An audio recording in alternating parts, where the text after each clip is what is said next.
Hey guys, Tepcocyclerepair, working in this tiny shop. I gotta get bikes out of the way. I squeeze like a bunch of bikes in here at nighttime. It's crazy. But today we're working on this CT90. I believe it's a 74, 72. I don't remember what year this one is, but this goes for all the CT90s. So this bike's been sitting for a little bit. You've seen this on my channel before. I did a carb on it, fuel lines and such in the past. So we're gonna get this thing running again. He rode around for a couple of years, put it up, sat for a while. So here it is again. I'm going to show you a couple things that Honda did on this back in the day, in the 70s, that's going to make it easier for us to get this thing running now that it's been sitting. One of the things this has problems with, or any bike will have problems with this steel tank over time, is rust inside the tank. What we're having problems with here in this one, and the other one I just rolled out, is that rust is coming down and is clogging up the carburetor. But, good thing that Honda put a filter in there to stop all the rust, so we can get it running easy. I'm going to show you how to access that. It's really simple. Let me show you. So first thing we do to access what we need is take this plastic cover off. It's a Phillips on this side and there's two on the other side, and it'll come right off.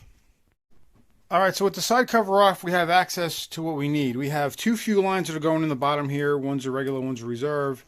And then we have what I'm talking about today is going to be this cap right here. So this cap is covering a screen filter. And the way that this works is that inside the tank, a lot of bikes have a fuel petcock that has a screen on it. All right, something like this up inside the tank, and there's a fine mesh. These don't have that. They just have open lines. So the open lines go down underneath the tank. They come through. They go into here. They go into the fuel valve on the other side. You can see the fuel valve right there. They go through the fuel valve. They go back through the carburetor in the vein right here into this chamber. And in this chamber right here is a screen. And before it goes into the carburetor, it goes through that screen, through the screen into the carburetors. That screen catches a lot of rust. Also, you'll see if you put, this one has black fuel lines on it, but if you have clear fuel lines, a lot of times you'll see rust sitting here in the bottom of this line. So you want to pull this line out. I'm going to pull this line out. I'm going to dump the gas tank, because no matter, remember, I've talked about this in the past, no matter what someone tells you what kind of fuel is in the tank, always drain it and put fresh fuel in. A lot of times they use it from a tank that they put gas in, but the gas that's been sitting in that tank, I've been sitting in there for who knows how long, maybe a year, 2 years. They put gas in it, or someone else used it while they weren't.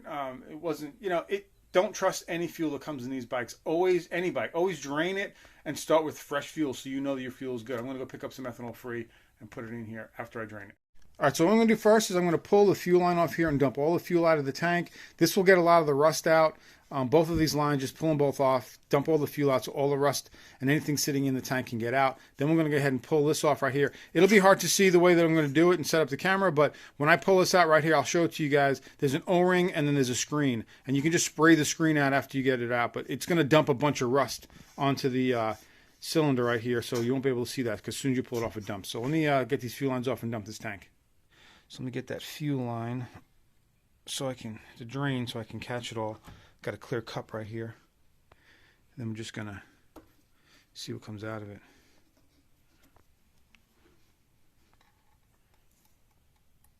Some green fuel.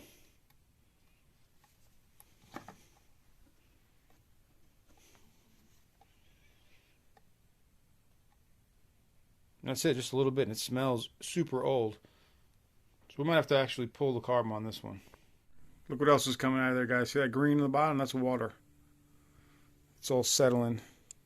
You can start seeing it settling there. So that's why you always drain these tanks and everything. I'm going to put ethanol free in here. So yeah, the water in there. Let's get it out. All right, so this is the screen I'm talking about in here. You can see that center pipe right there. That's coming from the other side. You can see the vein back over here, and then that comes through the hole. And you can see that rust built up in there. Can't quite get you focused best I can, but you can see the rust right there. And it's got a little tab in the middle. We're going to grab that tab, pull that filter out, get all that rust cleaned up, and then put it back in. The cap that came off, right there, we're going to clean that up as well. Remember, guys, pulling this carburetor off, this rubber right here, it gets hard when it gets old. Warm it up with a heat gun before you do it, and it'll make it nice and flexible. Right now it's hard, so let me warm it up.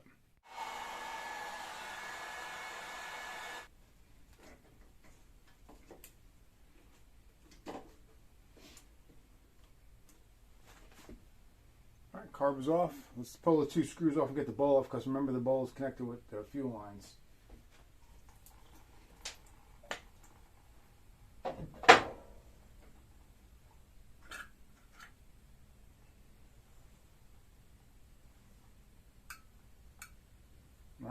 not too bad. We'll be able to clean this up.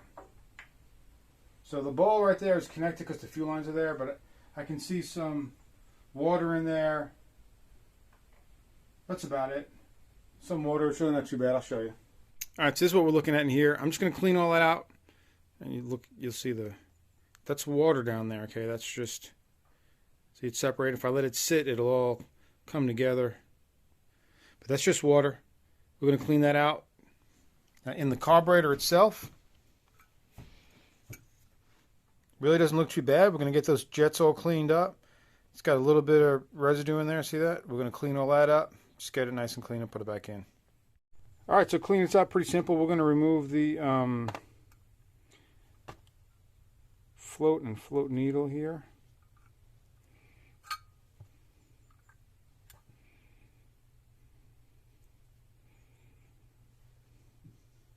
Interesting. There it goes. That was stuck in there a little bit, so we got to make sure we get that all cleaned out. Float needle. We're going to take our jets out. Here's our main. Now, before you start spraying any cleaner or anything, make sure you take that rubber bowl gasket off right here. Get that out of the way. Take off our pilot here. This is the one that usually gets clogged up really quick, and this is the one that affects your starting, idling. And I can't see any light through there. Yeah, so that's clogged too. So we got to clean those. In here, there's an emulsion tube in there. You can push it out through the top if you want to do that. Usually you just get some cleaner in there and clean it, spray it. See if it comes out easy, well, I'll pull it out and show you.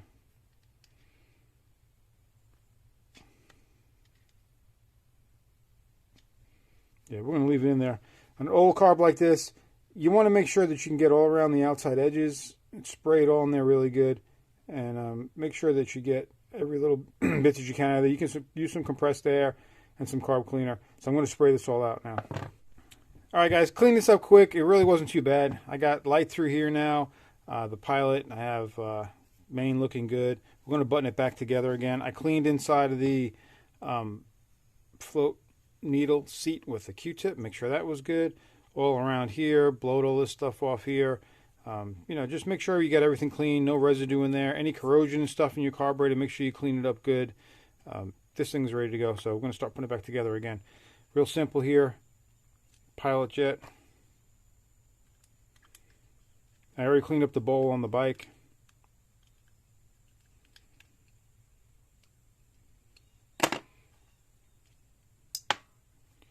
Main jet.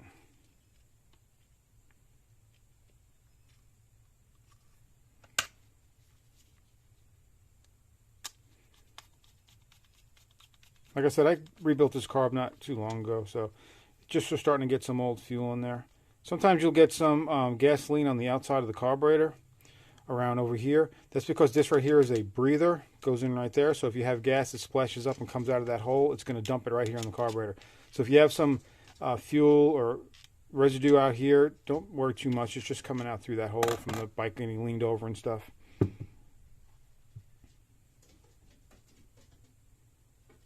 Put our float needle back in there.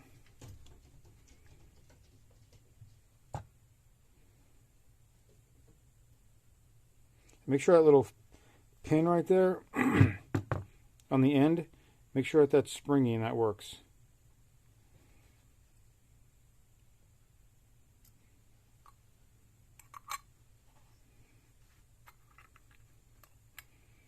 All right, so I actually don't have any ethanol fuel left. I just checked the can, so I'm going to run out and get some quick, come back, put some fuel in, and I'm going to flush the lines out a little bit before I put the carburetor back on. So with the bowl connected, the fuel valve and everything is still on there, so you can open the valve and dump some fresh fuel in there. Make sure your lines are all good with fresh fuel before you put the carburetor back on. So let me go do that, and I'll be right back.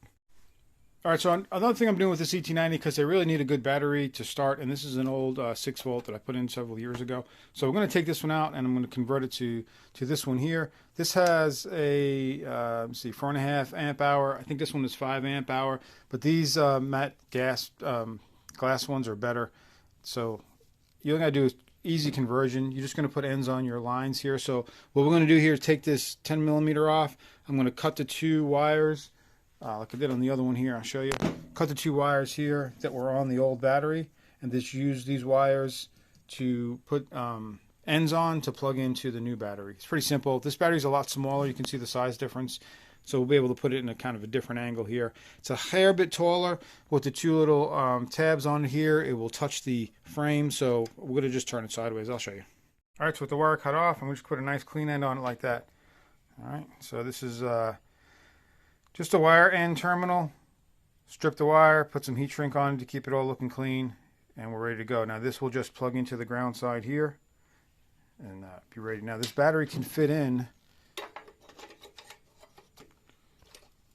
All right, it fits in like that, so you can just put one zip tie around this whole thing, and it'll hold it in place. And then, it gives you some. There's a bunch of room still left in there, but this will hold it just like that. All right, and there it is, all tucked away. No problems at all. All right, and there you go. Everything is set up, looking good. Got the fuse sitting right there, so you can easily access it. Also, there's no hose to run out any overflow acid. You can see it's already caused some damage on this bike. So this is nice and tight, looking good. All right, so I filled it up with some ethanol fuel. I just got a cup to catch here. I'm going to turn the fuel on in reserve, and it should dump out there. And anything left, residue or anything left in that line or that section of carburetor should come straight out of that hole and just kind of clear it out. So first we're going over to reserve, and then all the way down to on.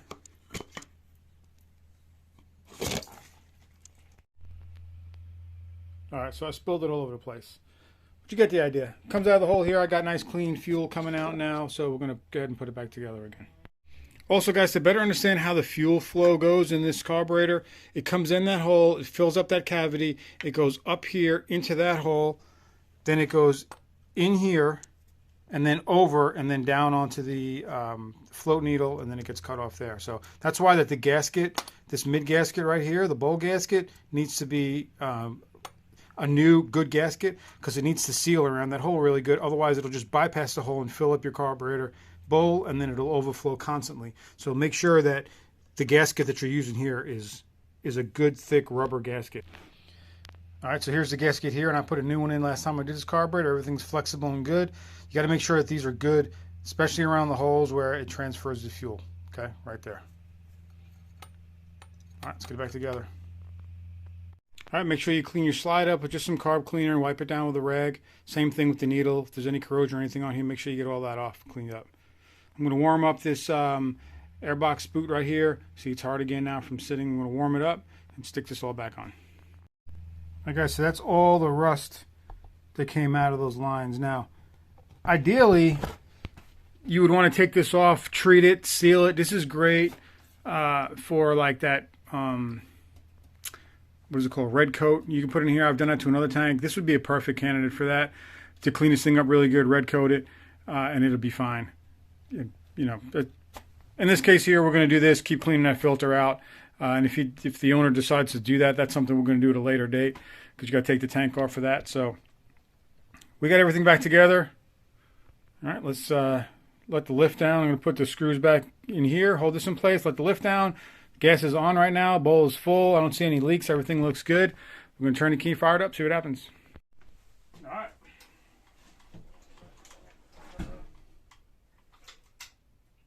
We got light up there. Choke on. Gas on.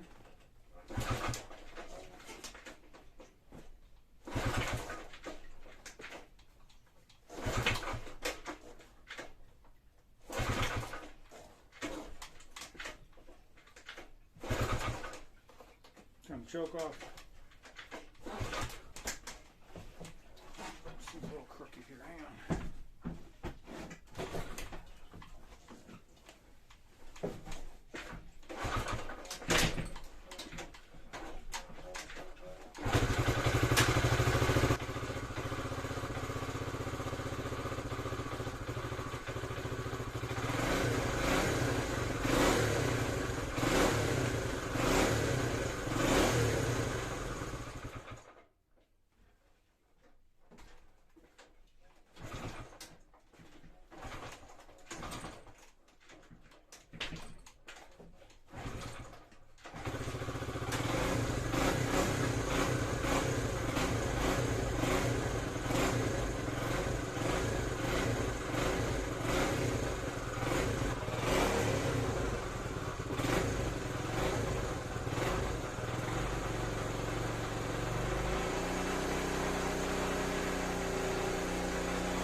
All right, guys, so there you go. It looks like they might have turned some of the screws on it. They were having trouble with it running after it sat for a while. They were trying to get it up and running. So a little bit of turning on the mixture screw and the idle, and we got it back to normal again. So this bike is ready to go. The other one's outside ready to go. Time for them to come pick them up. I'm going to let these warm up and do oil changes on both of them just for maintenance. So, guys, if you can avoid ethanol fuel in these, the main reason for these is because ethanol fuel is going to attract water. Water is going to get in that tank, and the tank is going to rust out even more. So if you can avoid that completely, it's got ethanol-free fuel in it now.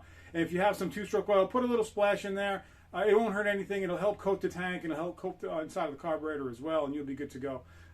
Hopefully this helps you out, guys, getting these bikes up and running. These are cool old bikes from the 70s. Keep them rolling. Keep them running. Hopefully you like this video. Please hit the like button, subscribe, hit the bell for further notifications, guys. Until next time, it's Tepcocyclerepair.